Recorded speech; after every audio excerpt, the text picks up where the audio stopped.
You're listening to the All Night Society, an actual play podcast brought to you by Queen's Court Games.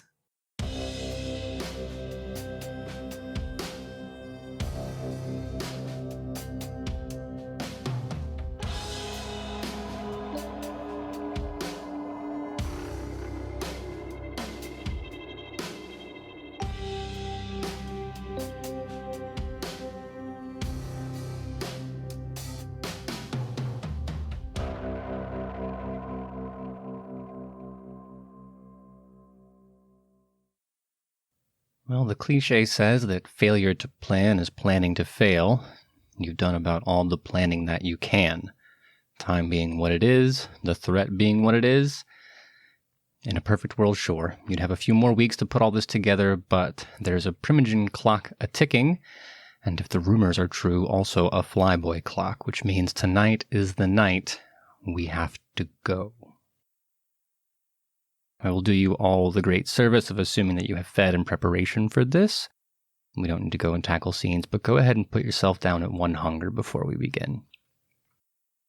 Now, everyone is staying at the Duchesky Manor, which means that is where the equipment has been piled up.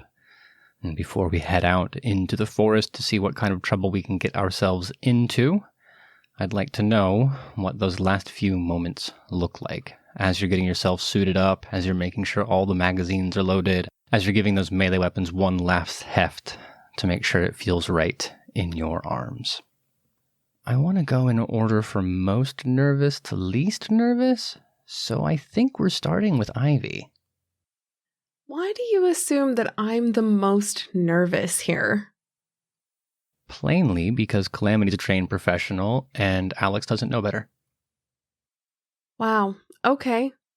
You know what? Your logic makes sense. I don't know if I appreciate it being read like that, but sure.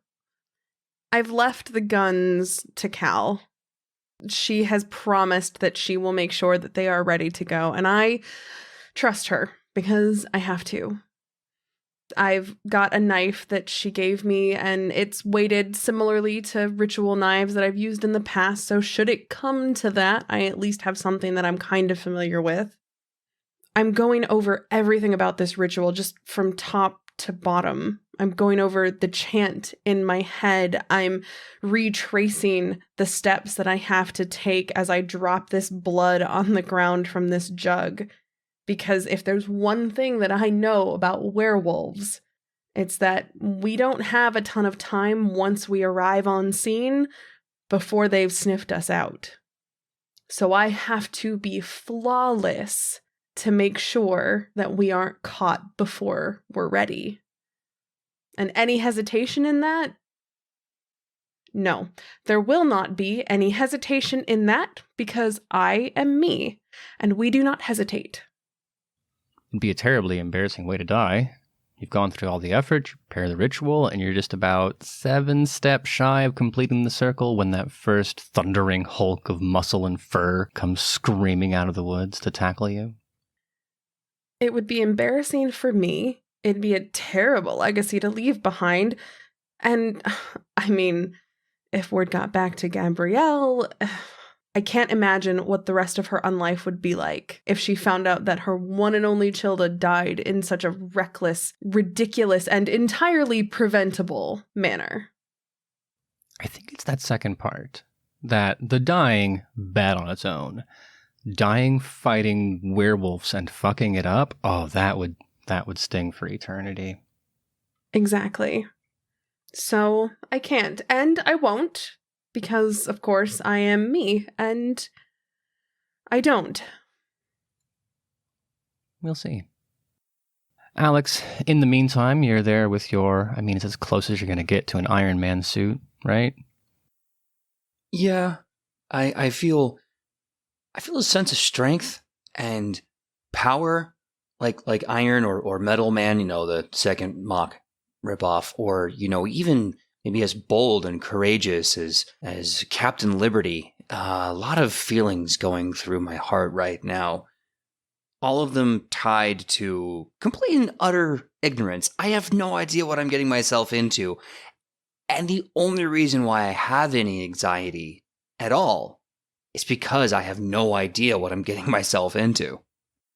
In moments like these, I've found that it's helpful to focus on what is familiar about a situation. For example, I've never been to a gym, but I am told sometimes when people are doing pull-ups, they put weights on themselves to make it more fun. And in that sense, wearing the suit with those heavy ceramic plates feels not dissimilar. Your range of motion is a little worse, and I don't know if you're the kind of person who wears 55 extra pounds when it comes time to put your reps in, but it's in the same universe as something you've experienced. There is a familiarity with the range of motion and the resistance this suit provides, and I kind of like it.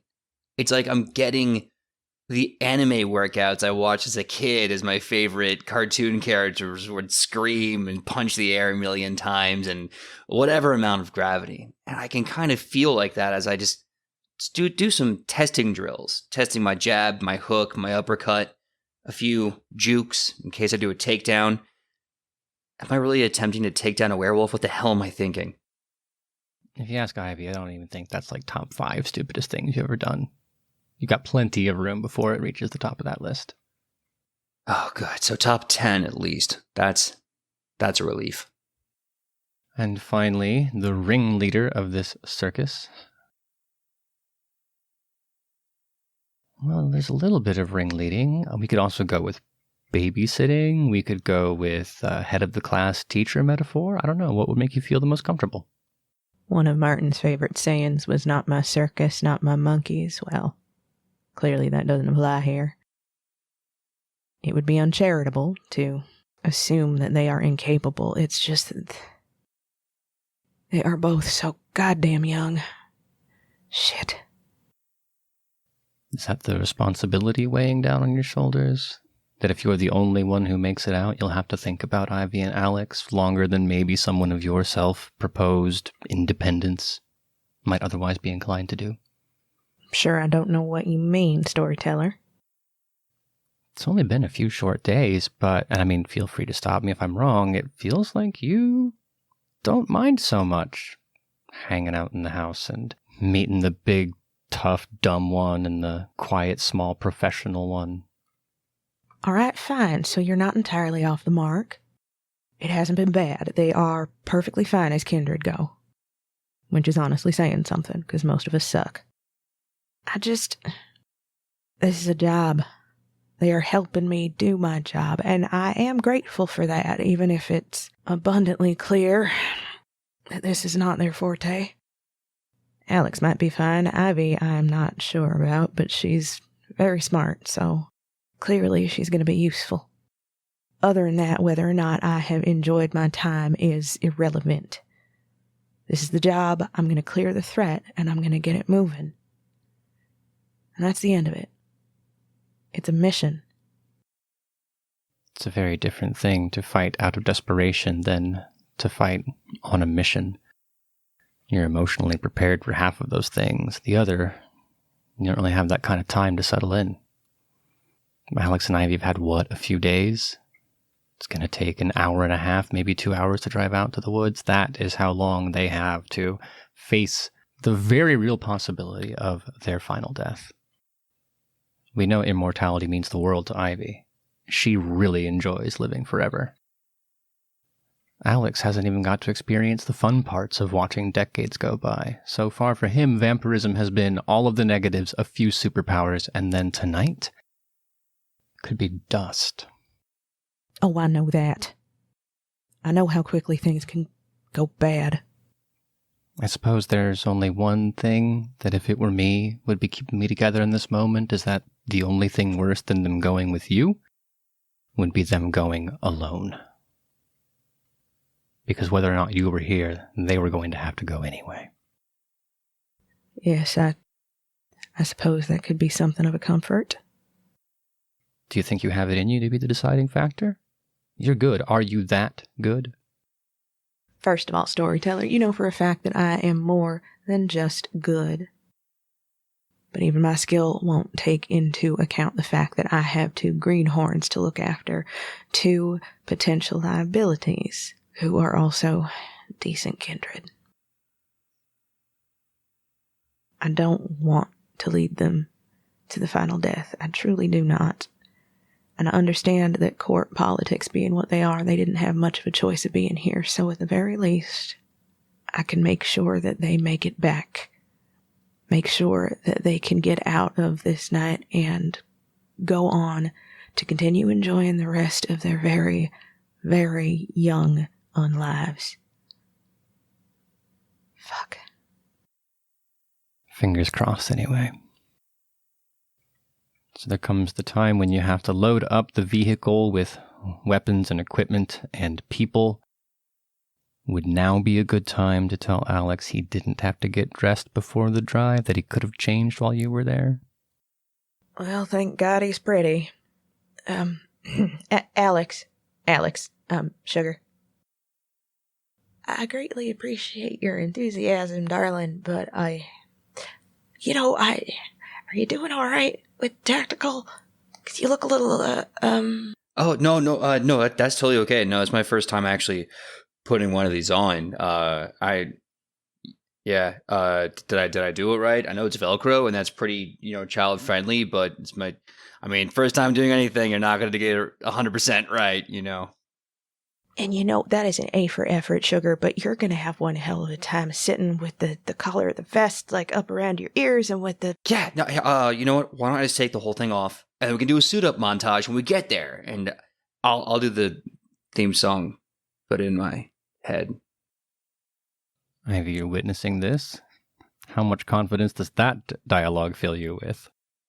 Oh, none. But to be clear, I didn't have any before, so nothing's changed. Well, hang on a second. Alex has killed someone with a shoe. He's not helpless. With a whole fucking shoe. That's going up my top 10 feats. Yeah, but not a werewolf. He hasn't even been up against SI. It's an interesting thing to mention. Alex in that costume. That looks familiar. Wasn't that long ago, men who look like Alex, who were dressed like Alex, were kicking down the door of your home and burning everyone you knew alive? Yes, I know. Is there a reason you're choosing to bring this up now? I'm just wondering if you've managed to compartmentalize that. It's come up before, very literally in the sense of an ambush, but also just the occasional glimpse out of the corner of your eye, something a little too militarized, a little too professional. You do strike me as the kind of person who has a very particular way of stuffing things down in the we don't feel them place. But not unlike storing something in a deep mine, occasionally things leak out into the groundwater table. I'm just wondering if emotionally you might be leaking some sulfur into the drinking supply. Right now? No. Because right now I need to be focused on my ritual. And it was one thing to see all of the weapons in the back of Cal's car. It's another thing to see this doe-eyed man thing in a piece of military gear. Very, very, very different vibes there. So yeah, seeing him in it, it's that you get that little knot in the pit of your stomach, right? And obviously it's not really a thing anymore, but there's that psychosomatic link that you still kind of have. And there's a little bit of a churn, a ghost of a churn. But no, my job tonight is to stay alive and make sure these two also stay alive. I'm sorry, I just learned something and I was thinking about it. Because now I understand that if you can't think about the things that hurt you when you're busy, I now understand why Ivy is always busy. But you know what? It's a very rude storyteller thing for me to be bringing that up now. How about we revisit that later?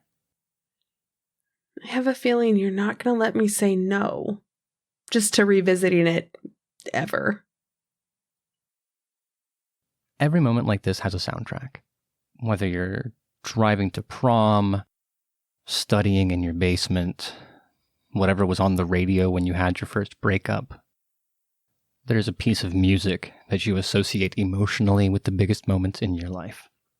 I know Cal well enough to know that none of you are going to get to pick the radio station.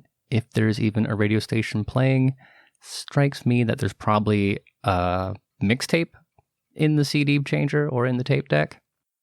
Boy, you got something against my tape deck? No, it's not about I wasn't making a statement about class or technology. I was saying that when you're going into werewolf hunting mode, you want a very specific playlist that you don't want to risk this moment to top 40. You can't fight werewolves to Katy Perry. Not that I've tried, no. I'm more about the classic rock. Taylor Swift? No, darling. Led Zeppelin or Jimmy. Heart. Yeah. Now that's more like it. I was thinking Magic Man.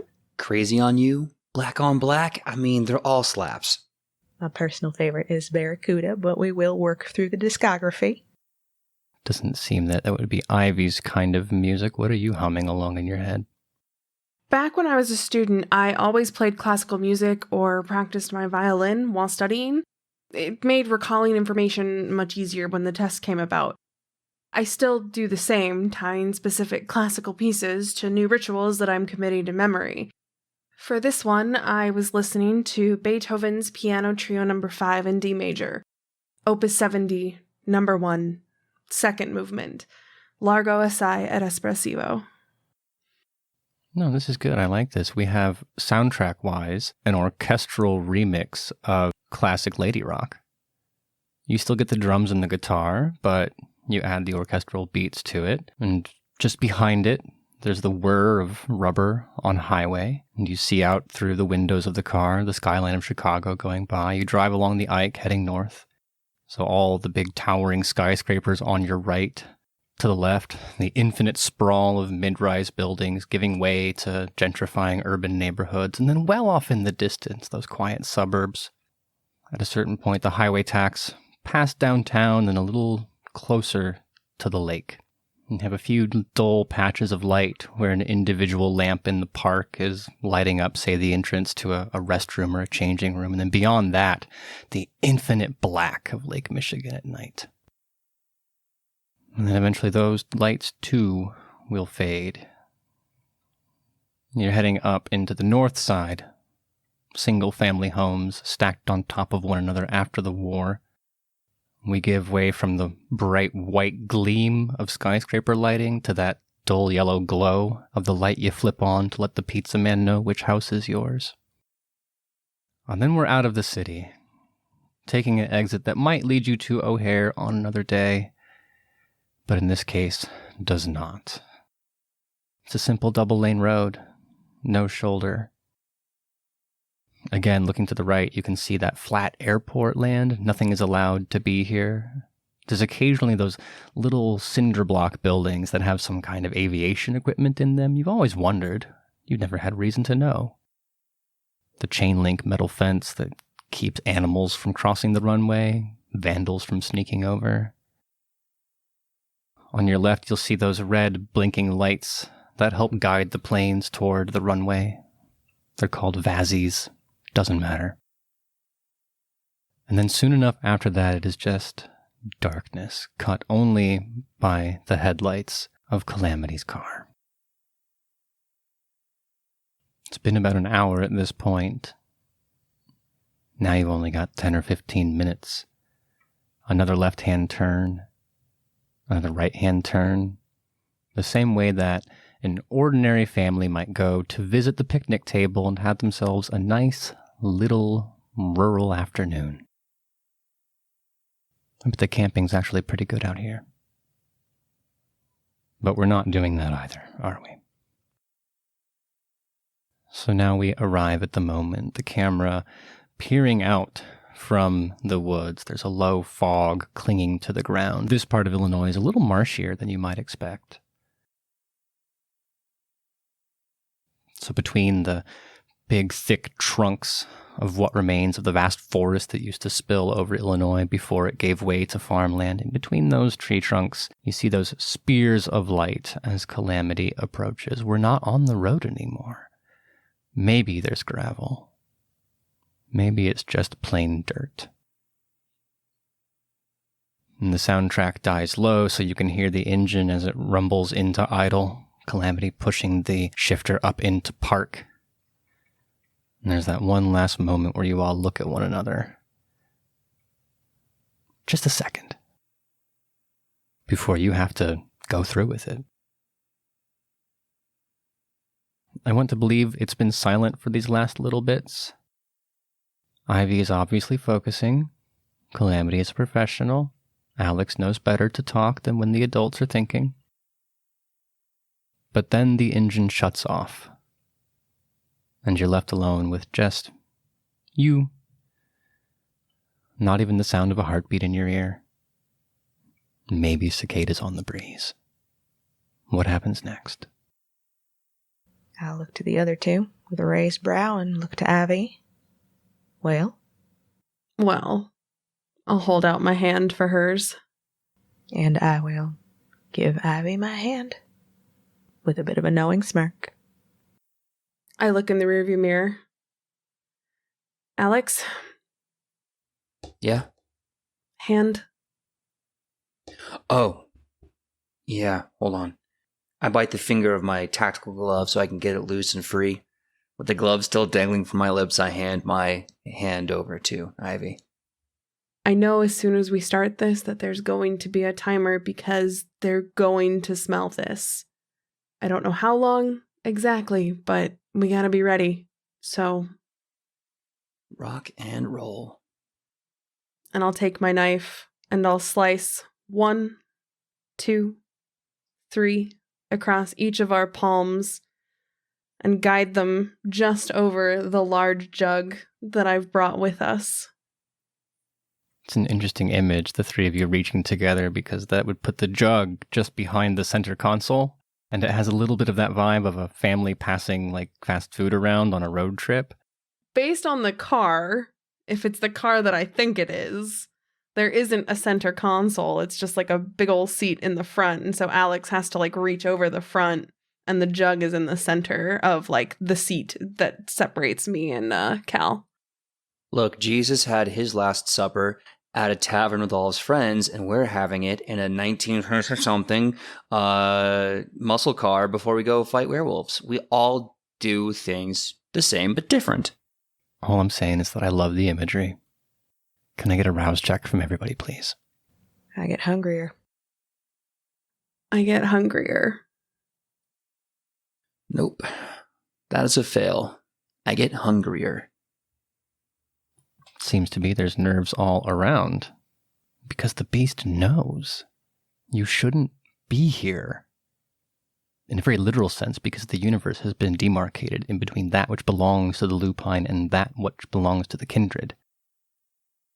You are in alien territory so far as this creature inside of you is concerned. But more to the point, there is the actual threat of danger.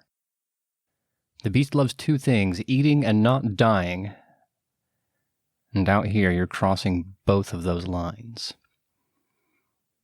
I want to know how that manifests.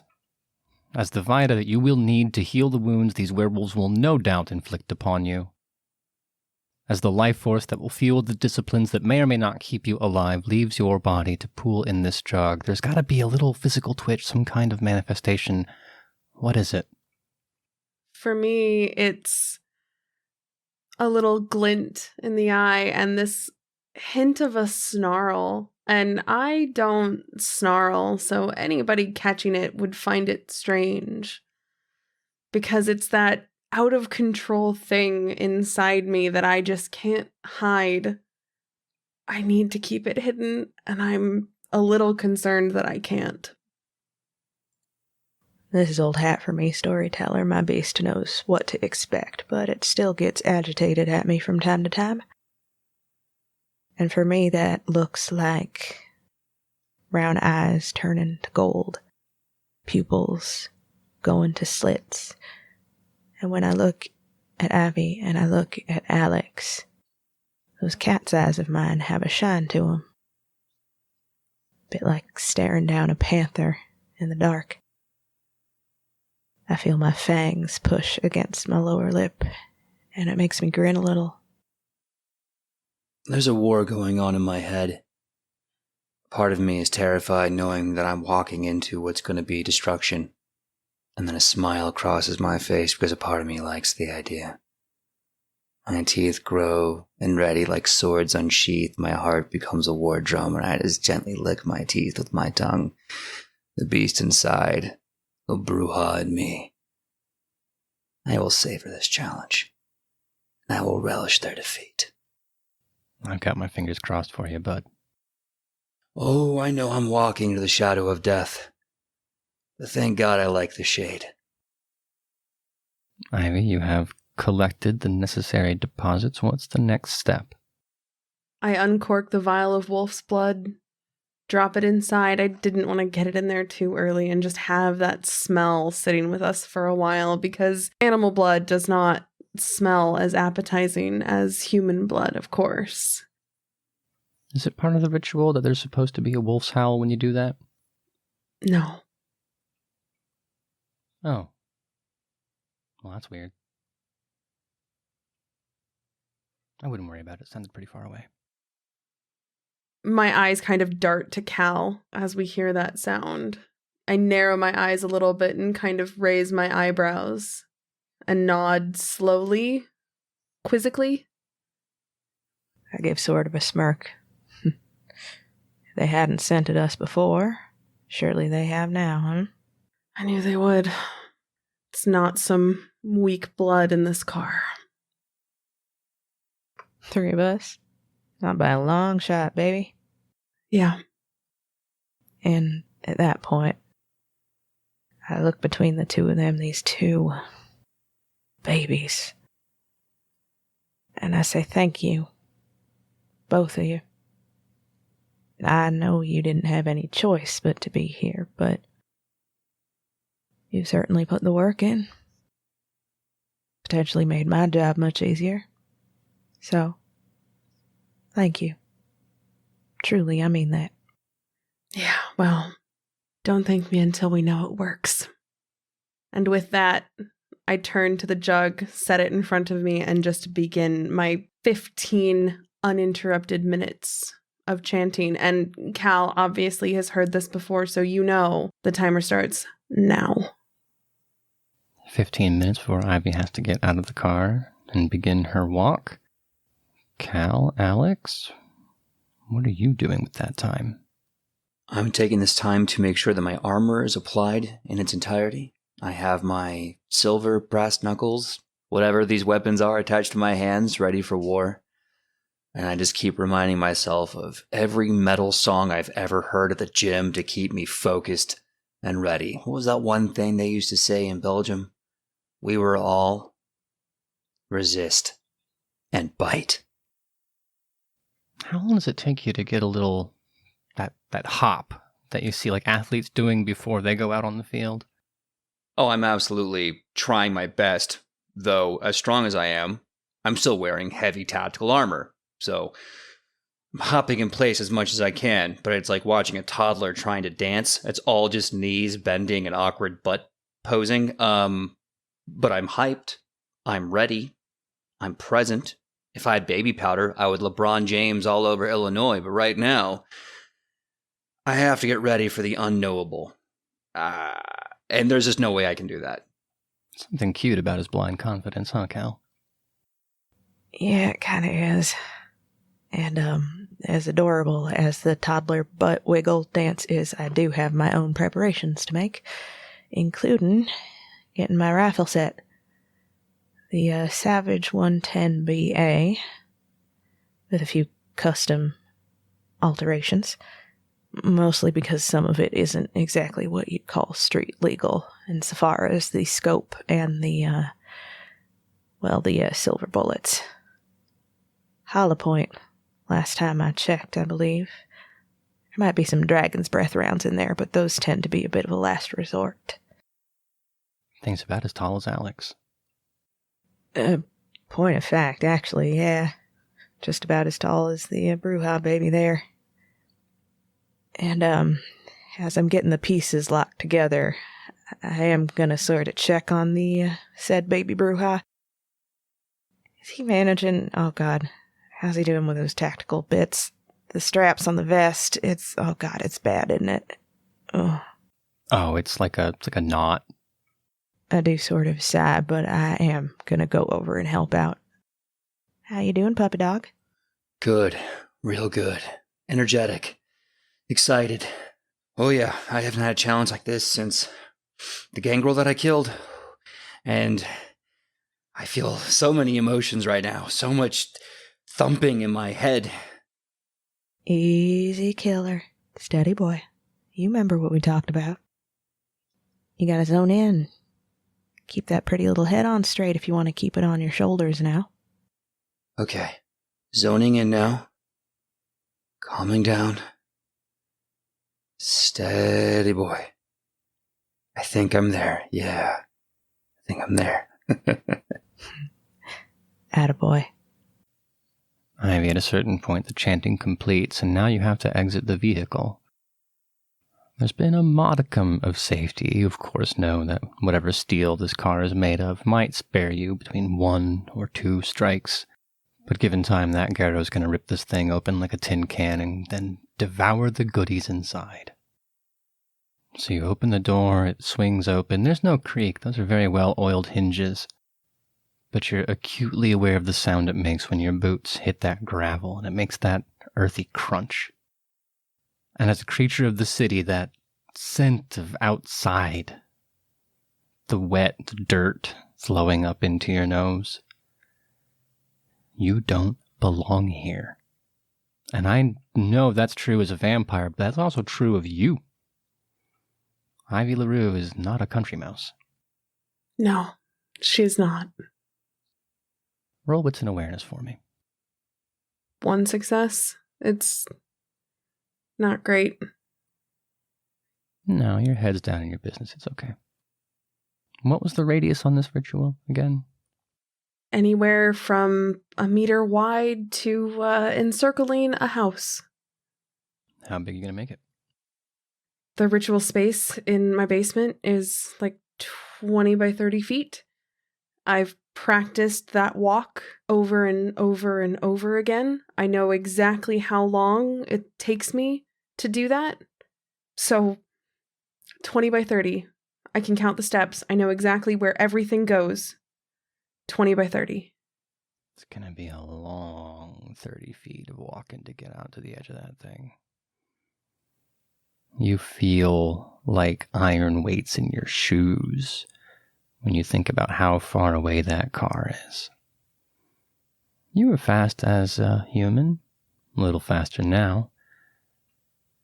How long would it take you to sprint back to the car if something went wrong right now?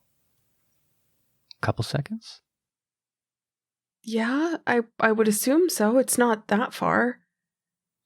You add 2 or 3 seconds of reaction time to realize that you're under a threat, another second to open up the door. Now we're talking about 10 seconds. Ooh. You are acutely aware of how long 10 seconds is right now. It's a very long time. It's too long. Alex, Calamity, you've finally gotten the armor situation sorted out. What are the two of you doing as Ivy begins to count off her paces? Well, firstly, I'm going to take Alex by his scruffy little chin and sort of give him a shake. Just say simply, try not to die again. Before I climb up onto the roof of the car. Sort of using it as an impromptu sniper's nest, I guess. And I want to take a moment to see exactly what we're up against, how many, where they might be coming from. Roll what's an awareness for me. Well, Storyteller, it looks like that's going to be 6 successes with a critical. 6 successes on the table. Although this is one of the situations where you might feel better not seeing those shadows ducking in between the trees, moving too fast to be something animal. Too big to be something animal. And they are in their element. You can't hear them, but you never can. They move so quietly, don't they? Too fucking quiet for something that big and that bloodthirsty. They're out there. How long have they been out there? Just watching. And more to the point, what are they waiting for? On a critical success, I will at least give you one more piece of information. Aside from just the general menace of the situation, you are able to distinguish 5 individual shapes. Well, at least we're not looking at double digits, but 3 on 5 doesn't exactly inspire the most amount of hope. God damn it. I should have asked Rosa for more help. Especially out here like this in the fucking dark. This is not ideal. Way darker than you want it to be. We're just on the other side of a new moon. You have just enough light. Your eyes can adjust, but this would have been better on a different night. Yeah, no shit. Well, Storyteller, if that's the case, I'd like to go ahead and use a little protean power in the form of Eyes of the Beast. See what I can get from that. Why not? Every edge matters. Goddamn right. Take a fully unnecessary breath, and my eyes take on that shine of a nocturnal predator. Ivy, you're what, halfway through now? How long have you made that circle so far? It's a 20 by 30 foot oval, essentially, and it's only like an 80-foot perimeter, so it's not that long, right? 80 feet is not that long. Depends on what you're measuring, I think. I just have to be precise because all of this blood has to make it out, and I cannot have any part of this unbroken, and it's taking just a little bit longer than I think I'd like, and I think it's just the adrenaline and knowing and hearing that there's 5 of these creatures out there. Every step feels so much longer than the last one. I am activating my potence, getting myself very hyped up, just give myself every speech that I can possibly think of. Oh, you will not take us. This is an Independence Day. They drew first blood. You shall not pass. Yeah, let's go with that one. You shall not pass. If you're activating that potence power, I think I'm going to need another rouse check from you, bud. That is 0 successes. That's a fail. Hungry, you're still up to 3 now. Yeah, you're a warrior, but this isn't a clean kind of calm energy. This is that hackles raised getting backed into an alleyway by someone who means you harm energy. The same level of violence, but a completely different emotional state. All right, you furry sons of bitches, come at me. Come on. Come on, you furry sons of bitches. Let's go. Come on. Give me what I want. Ivy, what's the phrase I'm looking for right now? Be careful what you wish for.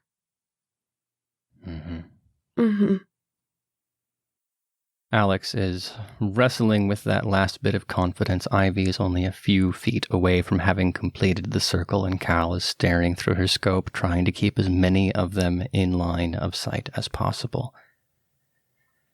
But they're pack hunters. They're not all going to come from the same direction, are they? So I'm going to ask for 3 things in very rapid succession. Ivy, I'm going to need your ritual roll as the last drop connects and the pact of blood is sealed. Calamity, you can make a firearms roll, call it Dex and Firearms, trying to get a shot off as a 7-foot-tall wall of muscle and fur and violence and anger comes thundering out from your blind spot, hurtling towards Alex, loping motions. You just see a blur of white fur and fangs and claws, these orange burning eyes. Alex, you think best in movies, so you've seen this. When you've got your eyes on the one tiger and the second comes at you from the side. So I will need you to roll dexterity and athletics as this thing comes crashing over the unfinished threshold on an impact, on a collision course with you. I got 6 successes for my ritual roll, but I'd like to see if I can make that a little bit better. So I'm going to spend the willpower and just hope for the best, I think. Every drop counts in a moment like this. It's one more success for a total of 7. And keep that number in your pocket as the circle seals. But what did the book say? That they'll be forced into their ordinary form upon crossing the threshold, right? It's that crossing word that you really wish they'd ironed out earlier in the process. Because there's that tingling feeling of magic accomplished as you manage to finally complete the circle. But at this point, one of them is already inside. Shit. Calamity, how'd your firearms roll go?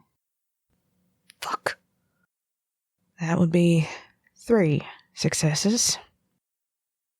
3 not going to cut it, unfortunately. It is a very... what's the word I'm looking for? I'm going to find it, yeah. Ooh, 3 not enough. It is a cumbersome weapon, and these are very capable hunters. Of course they weren't going to charge in the direction you were facing.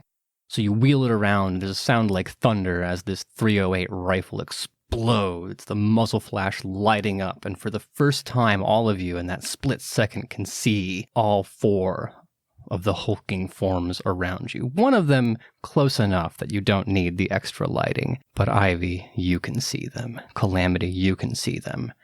Alex, all you can see is a solid wall of white and angry crashing into you. What was your athletics roll? It was 2 successes. That is not a lot.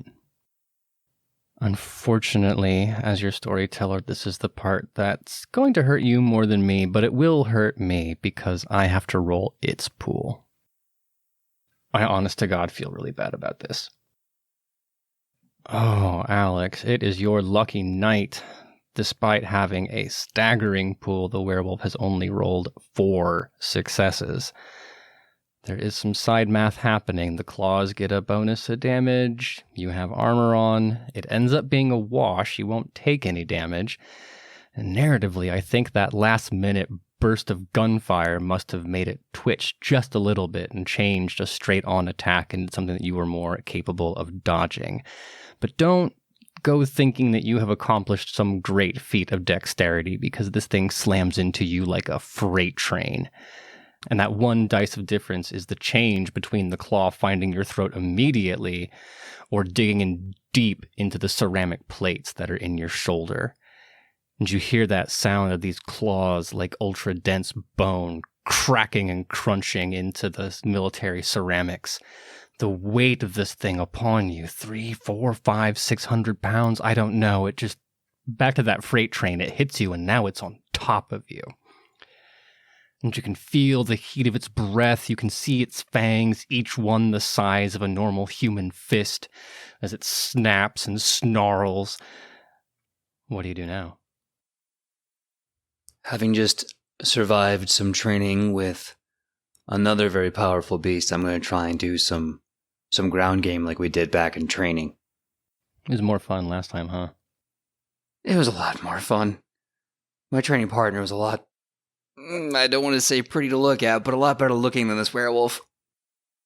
Well, there you go, Calamity. You're prettier than a werewolf. Thank you. You are already using prowess, correct? Are you going to also blood buff or use lethal body, anything like that? Absolutely. I'm going to take all the tools in my toolkit, and I'm going to try and see if I can't spin myself around so that I'm no longer under its claw. Like a jujitsu master trying to pivot and twirl in hopes maybe I can then get a clean shot. Hey, I'm rooting for you, but you're 6'1" on Tinder, and this thing is 7'5" in real life, so we'll see how that goes. Go ahead and make a rouse check for activating your second discipline. That is a success. Yeah, now the beast isn't fucking around. It's come around to seeing how things are going. It's on your side for once. All right, buddy. Let's have some fun together. So while Alex assembles his strength and brawl pool, we'll say, Calamity, what are you doing? You've seen Ivy complete the ritual. You know what that looks like. If it works, awesome. There's one already in the arena with you. Alex, he's strong. I don't know that he's take on the werewolf by himself strong. Storyteller, I don't think anybody is take on the werewolf by themselves strong. Certainly not any kindred I've met. If that thing gets the jump on him, he is going to be ripped in two, and I don't much like that idea. At the same time, if for some reason Ivy's ritual doesn't go off, she's going to be in several pieces before I can do anything. God damn it. This is a BioWare moral choice. You've got female NPC companion on your left. You've got male NPC companion on your right. You can only help one before the bomb goes off. I don't know what a BioWare is, and I don't know what an NPC is, but sure.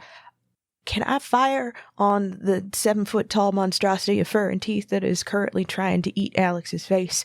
I feel like that might be a good point of action.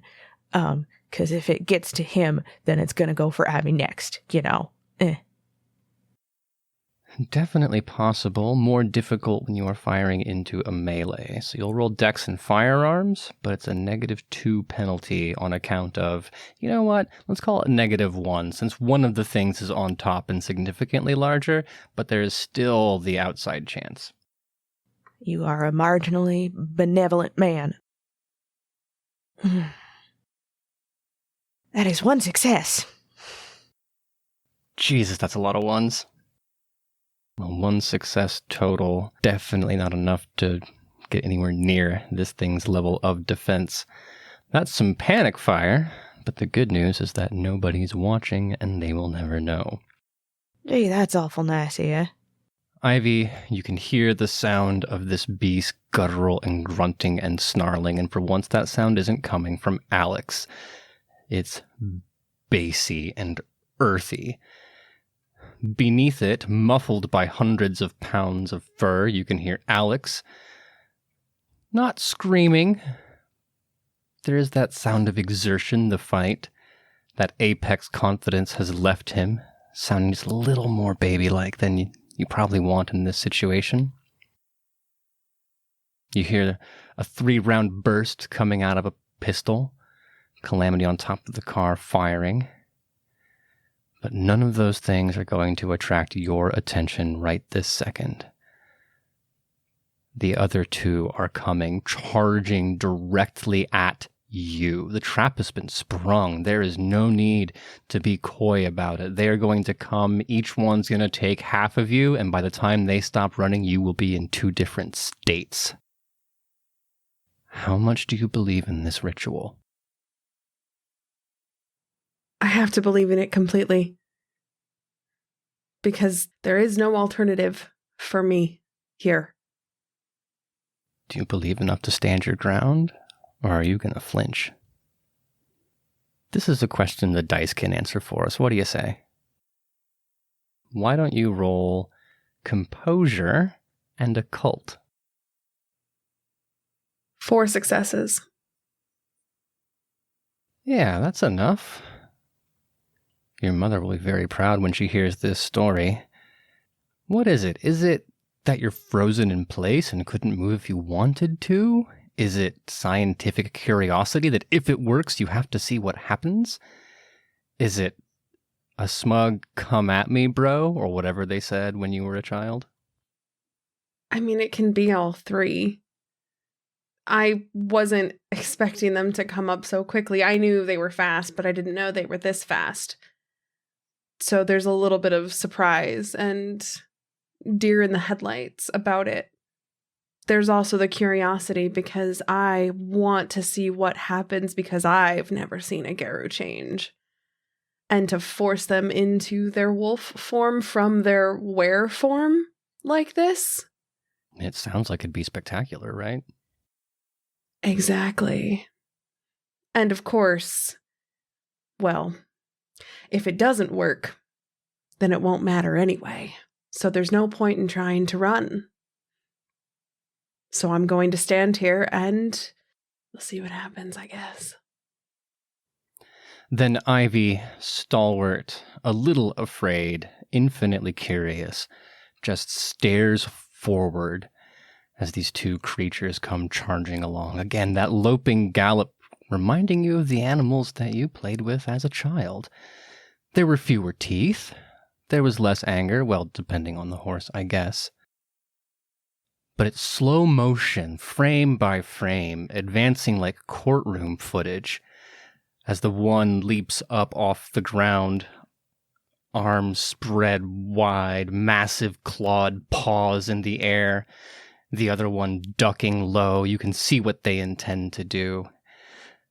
The one in the air is just a little bit further, and it crosses that threshold, and there is just the smallest amount of panic as they cross the threshold, and you're afraid it didn't work. Oh my god, could you have done something wrong? And now we'll roll their willpower to see if the transformation takes hold. Will you remind me the number they have to beat? 7. That was willpower well spent on your end, because with a 3 and a 4, neither one of the creatures is able to resist the power of your blood sorcery. And you'll have that excitement pop up right before it's replaced with this horrifying, macabre fascination, because the transformation isn't like a poof of Disney magic. Again, frame by frame, like you're watching a slideshow, you can see as the bones begin to shorten, as each individual wrist pops and twists back into the bones that attach the paw to the forearm of an animal, as the spine condenses in on itself, all the extra vertebrae fusing down until it's the correct number, and the face elongating, first snarling at you with those big eyes, and that's what you're going to remember, is seeing the eyes, big and orange and angry, slowly shrink down into wolf-sized pupils. And now the first one is in the middle of the air. The transformation is so fast in real time, so it lands tumbling across like a dog just rolling across the carpet. And the second one coming across, charging, transitions clumsily from that two-legged sprint. And the bones shorten up, and it trips and it stumbles forward. And now there are only 2 wolves in the ring with you. I will say that transformation takes their entire turn, but the wolves are still wolves. That will be a problem you have to deal with. Which means we're going to turn back to Alex and to Calamity. Now, Calamity, you decided you were going to watch Ivy's back, right?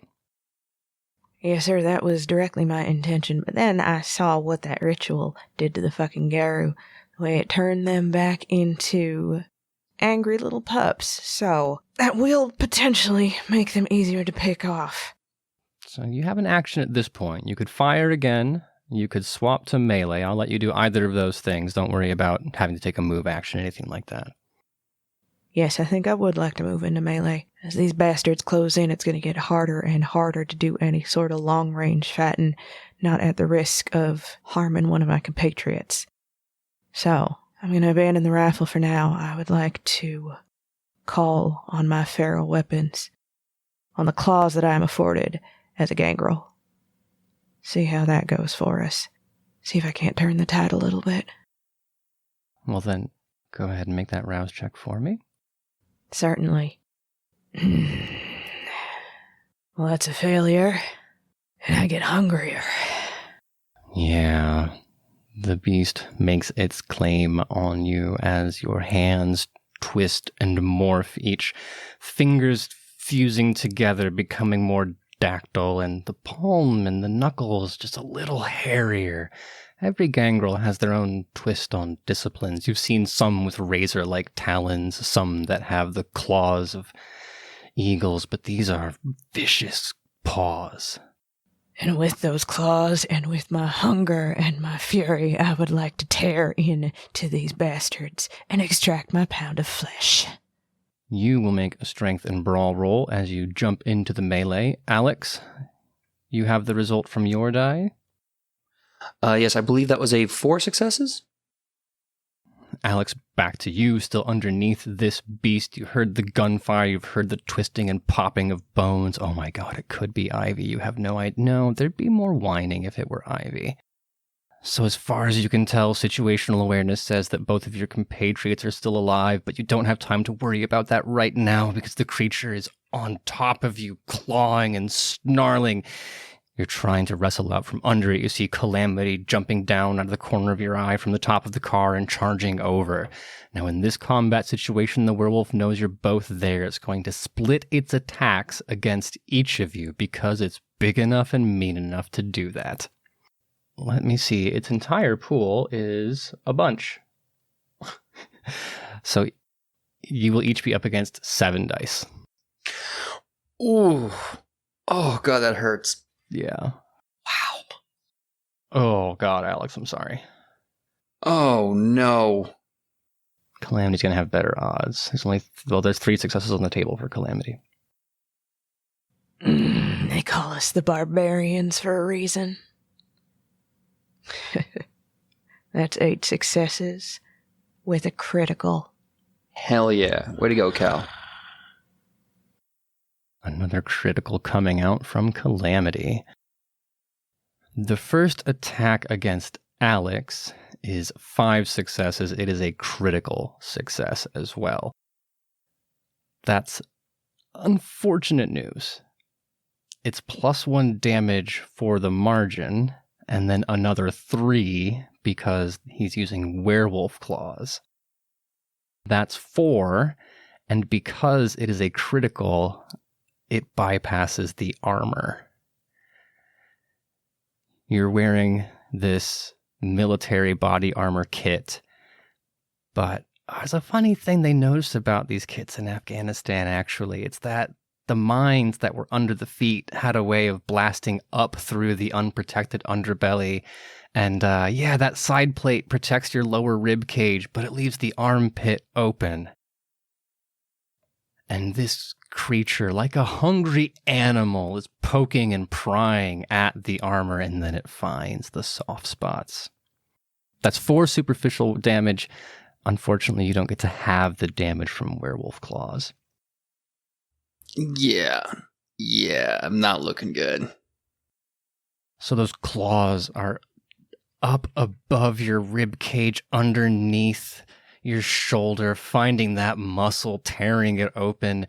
You have this acute awareness of where all your organs are, and you can feel that claw coming in closer to the top of the lung on the right side, and then underneath, up through where your hip is kind of used to be, but it's hard to tell with the pain, and it's finding those intestines you don't use anymore.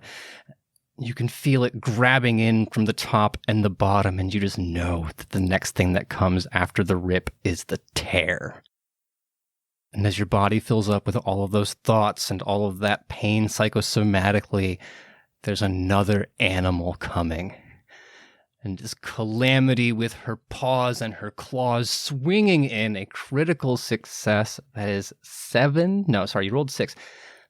8 successes against the werewolves 3. So you get 5 damage on the margin plus 2 for your feral weapons. That is 7. And the claws aren't silver, so it doesn't do aggravated damage, but I want you to describe to me the creature's hunched over Alex, pulling him apart. You come flying in from off camera. Describe to me what 7 damage worth of Calamity looks like. It is a scream like a mountain lion taking down a fucking elk. It is claws tearing into flesh. It is fangs ripping in and tasting blood and relishing in it. There's a furious roar out of the creature as it feels you sink your paws into the back. Ivy, if you were turned in that direction, you would see the fur coming off, followed by the chunks of meat, the fountainous spray of blood arcing behind Calamity's claw as she brings it back for another swipe down. And then we turn to you, Miss LaRoux. There are still 2 wolves there, and it's not a werewolf, but you are also not Calamity, so I think dice pool-wise, this is actually even combat on both sides of the screen. What are you going to do? I'm not interested in giving these wolves a chance to figure out what's happened to them. As soon as they land, I am grabbing my knife and slicing up my forearm as I spin to face them and attempt to pierce them with razor-sharp shards of Vita. spears of crimson crossing through the headlights. Make the rouse check for me. Oh, the beast is happy about this. The ritual went well. This is going to be fun. No more hunger for you. It will not come as a surprise that animals don't have occult to roll, so go ahead and make your blood needle roll. That is 6 successes. 0 successes coming from their defense. The animal, it is just an animal. And there might be some Tremere who practice their craft on animals the way a lab rat might be sacrificed. That was never your vibe. But now you get to see what it would have been like as this crystallized, semi-solid spear of Vita erupts from your forearm, burrowing its way through the animal's eyeball and then blowing out the back of the other side, where you get that beautiful mixture of the crystalline shards of yours and the fresh red flowing of its. That's one wolf. There were 2. The second one is going to dive at you. That makes sense. Only 1 success from him. Can you roll Dex and Athletics? Well, that's 4 successes. So I think I'm just so hopped up on, I mean, it's not adrenaline, right? Because obviously, but man, it feels a lot like adrenaline. Seeing that first wolf go down and then this other one lunges at me. You know, way back when, before I became a runner, I was a dancer. So this feels very on brand. A quick pirouette as it lunges and completely misses me. You're just 1 red flag away from Olay. Sorry, wrong animal. Ivy making short work of the wolves. The werewolf, unfortunately, harder to take down. Calamity, you're on top of it, ripping and tearing, grabbing and chunking, but even as you do, you can see the way that the bone and sinew and meat stitch themselves back together as it regenerates. You know that about werewolves. You have to kill them all the way, because if you leave them just even a little bit alive, it's like trolls. They'll come back. That said, we are back in a roll of combat for the 3 of you, Alex, Calamity, and Mr. W. Wolf. I would love nothing more than to swing on this wolf now, if I'm free from its grasp from Calamity's attack. Yeah, it's the 2 of you squaring off at this point. Calamity, you kind of jumped onto it, and it's taken some damage, but you know eventually it's going to reach back and get you. Part of being a good fighter is knowing when you've landed your blow and you need to kind of come back, wait for that tempo to reset. Alex, it can't gnaw directly at you because you're not pinned. It has to also deal with Calamity at this point. Perfect. If it's my turn, I would love nothing more than to rain a haymaker on its face as hard as I possibly can. I mean, who doesn't want to punch a werewolf in the face, right? Right in his stupid, fuzzy fucking face. Are you going to blood surge on that roll? How's your hunger doing, bud? Hunger's doing pretty bad. Is it worth the risk? Yeah, I think so. Awesome. Hey, before you make that attack roll, will you make a frenzy check for me? Sure. Because you are getting awfully hungry, and there is blood everywhere. Storyteller, I would like to forego the frenzy check, because I think it's about time me and my inner demon really broke loose. I want to ride the wave of this frenzy. Oh, is there anything more on brand for Alex Scott? I mean, really. I'll make you this deal. You can retain control of your character as you are riding the wave, but you'll have to pick an object of desire, something that you need to accomplish before the frenzy ends. So that could be something like, I want to destroy these creatures. I want to reach 0 hunger. I'll let you decide, but it has to be something significant, and it has to be something achievable. So, for example, you couldn't say, I want to get a hug from Ivy. You also could not say, I want to kill every vampire in Chicago. Right, because the hug is just as likely as becoming Prince. Got it. I think then I'm going to say that with this frenzy, I am going to make my goal to see all of these werewolves dead. These werewolves specifically. I'll see you halfway there, but you were about to make a hunger frenzy check, so you can destroy these werewolves. But Ivy hasn't told you about werewolf blood. You don't know what it does, but you know that feeling you have inside you right now? You know what amps that shit up to 11? You can smell it. This is grade A5 Wagyu super horror fury blood pumping out of this thing. You're the apex predator. You know what you have to do. You want to become the apex? You gotta eat the other apex, my dude. It's time to seize my position at the top of the food chain. And I'm going to do that with violence and hunger. So as I land a blow or attempt to strike this creature, I will then sink my teeth into its neck and kill the damn beast as it deserves. Like a beast on the neck, tearing its throat out. All right. Strength and brawl, plus 2 dice from your rouse. And plus 3 from my potence. That's right. That is 4 successes. 4 is not the greatest roll, but to be fair, this is your first time trying to find the jugular on a werewolf. It's going to be imperfect. However, he is still splitting his attacks. There is a chance.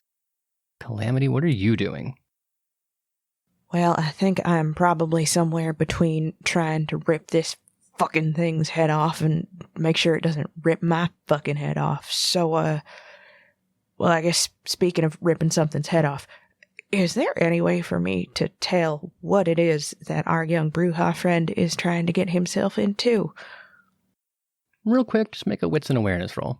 Like, he's trying to do violence to the werewolf. We'll see if you can actually look in and be like, oh no, he's got his fangs out. But like, 4 reasons. Those aren't recreational fangs. Recreational. All right. Well, that looks like 3 successes. Yeah, that's enough. You can see that Alex has his fangs out. He is snapping at the creature's jaws. All that muscle he's putting to bear is less about doing damage and more about forcing the jaw up so that furry neck is exposed. I'll be goddamned. I'm not sure whether this boy is brave or just fucking stupid. Maybe a little bit of both. And as much as I am enjoying tearing into these bastards, I know silver is the only thing that's going to do the trick at this point, so I would very much love to get my silver machete out and, take a whack, as it were. He's strengthened melee from you, then. Surely. That is 3 successes. But regardless, I'm going to take both hands around the hilt of this machete, and I'm going to swing down with all of my body weight to see how much of this bastard I can chop apart. It's hard to get a good chop in when Alex is kind of all over the place, but 3 is a perfectly competent result. The werewolf splitting its attacks again. Fingers crossed for both of you. Unfortunate results. Alex, as you leap in, snapping jaws against snapping jaws, trying to find a way to taste this blood. It rolls 6 successes on its attack. Calamity, it is 4 against you. So it beats both. Alex, that's another critical from the werewolf. It has 2 points of margin on you, plus 3 for the weapons. That is 5. And it's a critical. The armor at this point is shredded. So you'll take 5 more superficial damage. Calamity, it is more of a glancing blow. Against your 3, it rolls 4. You take 4 superficial damage as with one giant paw, it just bats you away. And it gets a very displeased feline snarl in return. Ivy, you are dealing with the wolves, naturally. You will also have noticed, the other 2 are a little occupied, you will have noticed the remaining shapes are not getting any closer. They are lurking against that tree line, watching and waiting. If you were hoping the werewolves were all stupid enough to charge through your circle and you could just deal with a little pack of pups, unfortunately, they have just a few more brain cells, bestial as they are. Shit. Well, a girl can dream, can't she? But this has immediately solved our problem, and it's given us a little bit of breathing room. So even if we won't be able to trick the other two into crossing the threshold, the important thing is we got 2 of them. 3 if you're lucky. True. What's next on the plate? One more wolf to deal with, and then you can turn to helping your friends? Absolutely. The Vita is still dripping from my wrist at this point, and I turn to face it as it has jumped past me. And I hold out my hand and just force another blood needle from my arm, and I am hoping that it hits just the same as the first. Because if nothing else, I want the creatures in the tree line to see what is happening and know that though I be small, I be mighty. Put that on your tombstone. Make a rouse check. Oh, the beast is having fun. You're sitting at 3, yeah? Yes. Nothing dangerous happens until you're at 4. How about your blood needle? Well, that is 5 successes. A critical for you. Indeed. 2 successes coming off the wolf, not enough to defend itself. This one less spectacular. The margin is not as high. Critically enough to kill it, but you don't get that cinematic Akira moment of blood and blood. That's okay. It'd be boring if it happened twice, right? Not according to Quentin Tarantino. Well. Be that as it may, we are down 2 wolves, 1 werewolf left. Ivy, that takes your turn, but there's nothing left to attack you. Alex, you are in a bad way, my dude. And frenzying as you are, you do have a choice, but my storyteller gut says you're going to want to make a rouse check to heal thyself, Bruja. Very, very much. I'm going to make that rouse check now. I think Maya gave me her dice. That is a 0. Up to 5 hunger then, yeah? Yeah, and I think I've been doing this math right. I'm 1 more superficial damage away from being tapped out.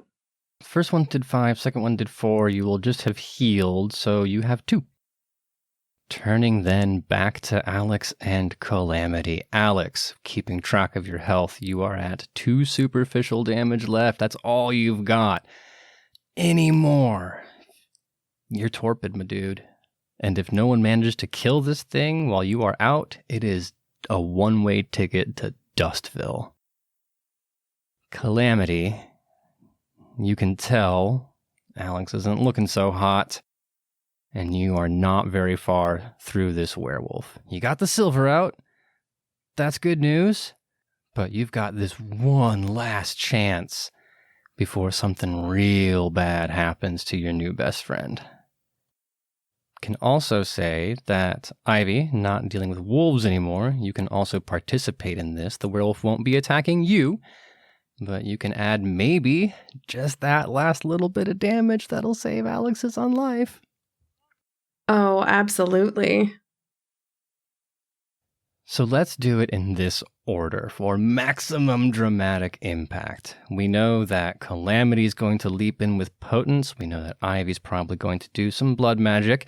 We know that Alex is going to fight for his life. The werewolf isn't going to divide its attacks this time. It knows it has Alex on the ropes. If Ivy and Calamity can do enough damage, we might be in a good place.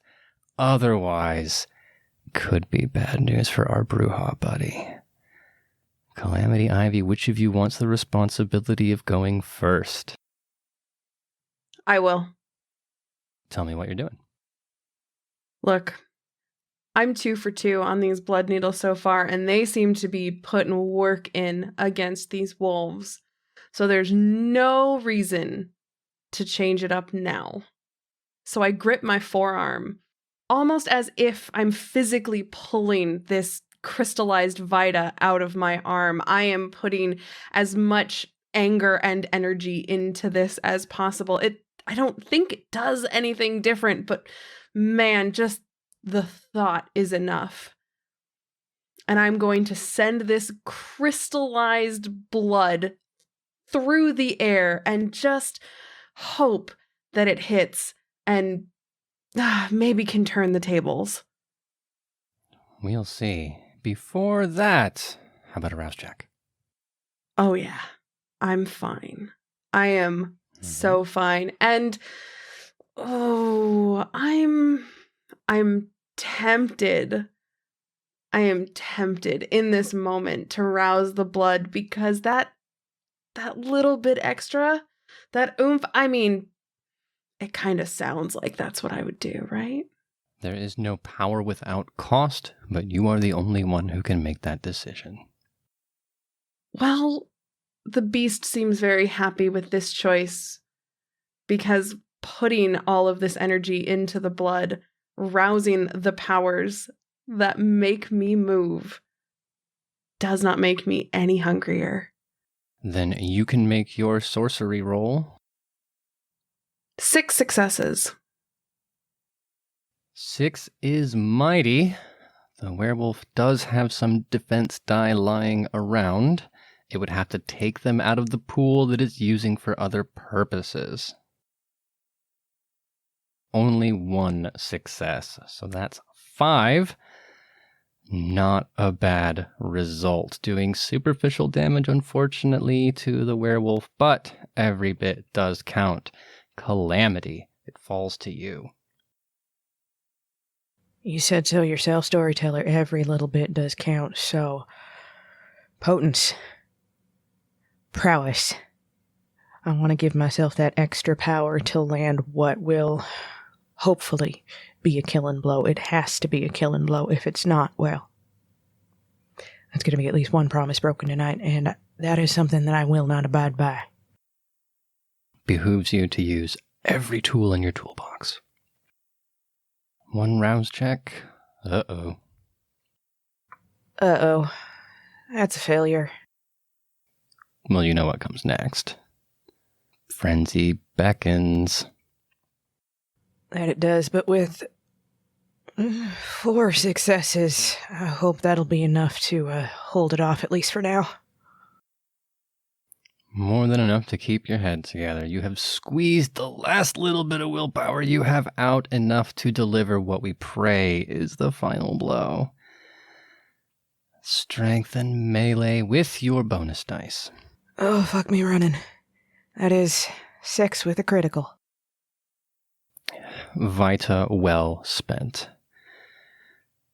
Alex, you can feel the strength bleeding out of you, literally and metaphorically. You know you've got 1, maybe 2 last punches, and from there it is just impotent resistance, begging whatever gods exist in the world or don't to spare you from this.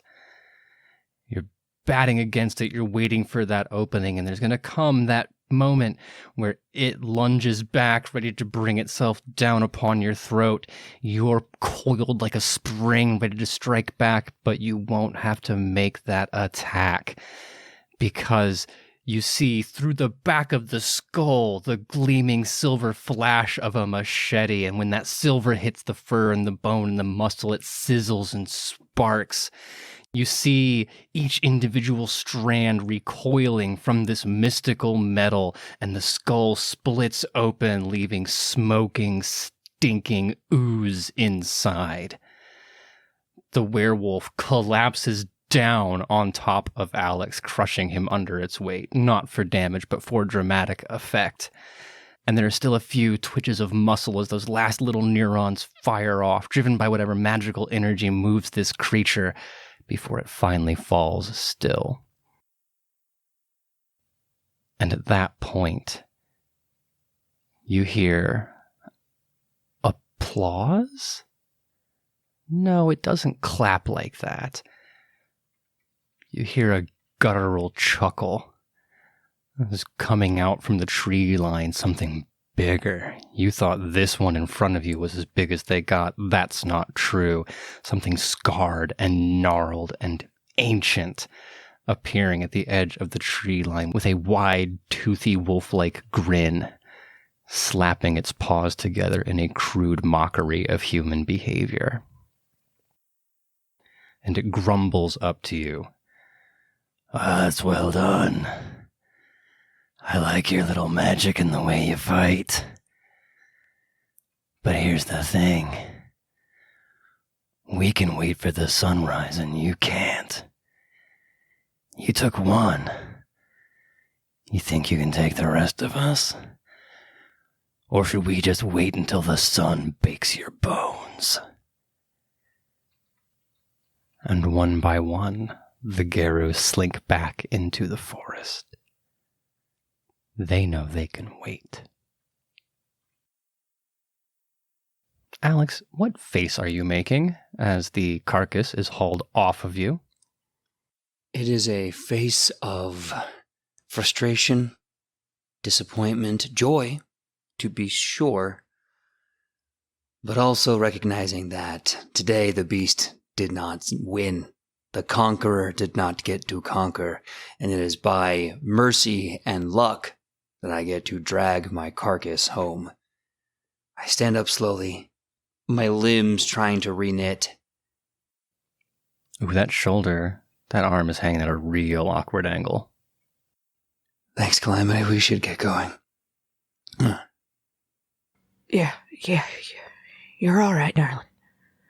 Come on. Let's get our asses in gear, huh? What's our timetable like? How much time do we got? Till sunlight? I'm thinking, because if you came here directly when you woke up, right? So it's actually not that late. It's probably like 6 or 7 hours. Seeing that the enemies I have marked are dead in front of me and the fight is not winnable as it leaves, I think I need to take my losses. The beast inside my rib cage, like an angry, violent monster stuck in an iron bar cavern. I rally against it, but Cal, I think we need to get out of here. I think we need to get out of here. No, I think you're right. We need to hightail it, quick. Calamity, roll wits and awareness for me. Wits and awareness. That is 3 successes. 3 successes. You know the sound a helicopter makes. Yeah. You know the sound that a big V8 suburban engine makes. You know that they are different enough that you could tell them apart from a distance. Not sure if I like where this is headed. And it's about the time when you're trying to figure out maybe what direction it's coming from, or having an inkling of like, wait a minute, I didn't think they let helicopters fly in like airport controlled airspace. When you hear the gunfire, you don't need to make an awareness roll to know what sound an M16, no, many M16s, dozens of M16s make. And you don't have to make an awareness roll to see that flare magnesium firing up into the sky and turning night into day. What was that flyboy said about maybe some friends will show up? Oh, you've got to be fucking kidding me. Alas, I am not. But if this were a joke, we'd have to wait and see how funny the punchline is. Because the outcome of what has every sign of being a 2-for-1 ambush courtesy of the Second Inquisition, that is a story for another night. You've been listening to the All Night Society, an actual play podcast brought to you by Queen's Court Games. If you've enjoyed your stay, consider supporting us on Patreon for access to exclusive art, audio, and private fan-only games. For more content, follow us on Facebook, Instagram, or TikTok at Queen's Court Games, or on Twitter at Queen's Court RPG.